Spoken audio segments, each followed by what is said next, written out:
নমস্কার বন্ধুরা, আমি শর্মিলা লাহাস কিচেনে জানাই সকলকে স্বাগত। আজকে আমি আপনাদের জন্য নিয়ে এসেছি চিকেন মশালা কারির একটি দারুণ রেসিপি।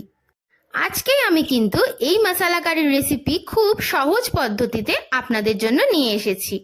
তাহলে চলুন রেসিপিটা আমরা দেখে নিই। পরিষ্কার করে ধুয়ে তাতে হাফ চামচ মতো ভিনিগার, বড় চামচের 1 চামচ পরিমাণে নুন, বড় চামচের 1 চামচ পরিমাণ হলুদ গুঁড়ো, বড় চামচেরই 1 চামচ পরিমাণ গোলমরিচ গুঁড়ো, আর দিয়ে দেব 1 চামচ পরিমাণ সর্ষের তেল। সব গুঁড়ো মশলা দিয়ে কিন্তু আমি 30 মিনিটের জন্য ম্যারিনেট করে রেখে দেবো। এরপর আদা, রসুন, কাঁচা লঙ্কার একটা পেস্ট বানিয়ে নেব, আর বানিয়ে নেব টমেটোর একটা পেস্ট। মনে রাখবেন এখানে কিন্তু দুটো পেস্ট আলাদা আলাদা ভাবে বানাতে হবে। এরপর এই সর্ষের তেল গরম করে আমি আগে থেকে নুন হলুদ দিয়ে ম্যারিনেট করে রাখা আলুগুলো খুব লাল লাল করে ভেজে নেব। আমি এখানে মশালা কারিতে আলু ব্যবহার করেছি, আপনারা চাইলে আলুটা স্কিপ করতে পারেন।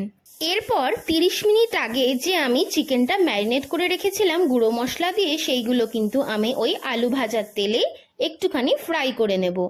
এই চিকেন ফ্রাইয়ের তেলেই কিন্তু আমরা ওই মশালা কারিটা করব।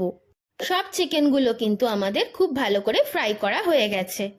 দেন ওই চিকেন ভাজার তেলে কিন্তু আমি একটি বড় সাইজের পেঁয়াজকে কুচো কুচো করে কেটে দিয়ে দিয়েছি।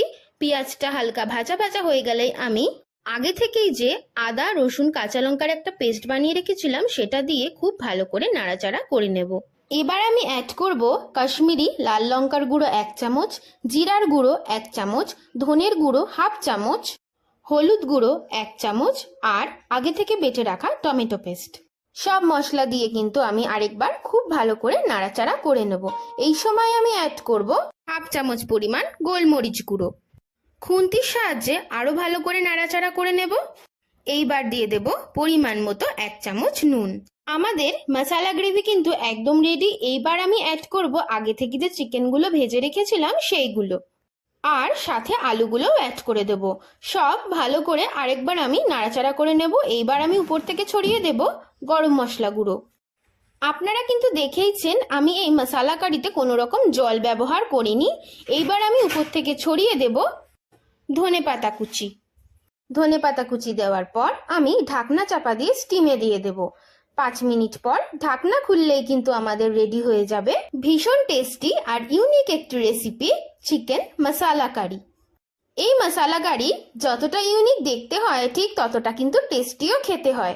আজকের আমার এই রেসিপি কেমন লাগলো অবশ্যই কিন্তু বাড়িতে আপনারা তৈরি করবেন এবং কমেন্টস করে আমায় জানাবেন। আরও এইরকম টেস্টি টেস্টি রেসিপি দেখার জন্য আমার চ্যানেল লাহাস কিচেনকে কিন্তু অবশ্যই সাবস্ক্রাইব করে দিতে হবে। প্রথমে যেতে হবে ইউটিউবে আর সার্চ করে নিতে হবে লাহাস কিচেন চ্যানেলকে। সার্চ করে অবশ্যই কিন্তু সাবস্ক্রাইব করে দিতে হবে, আর বেল নোটিফিকেশন বাটনটা কিন্তু অবশ্যই অলে রাখতে হবে।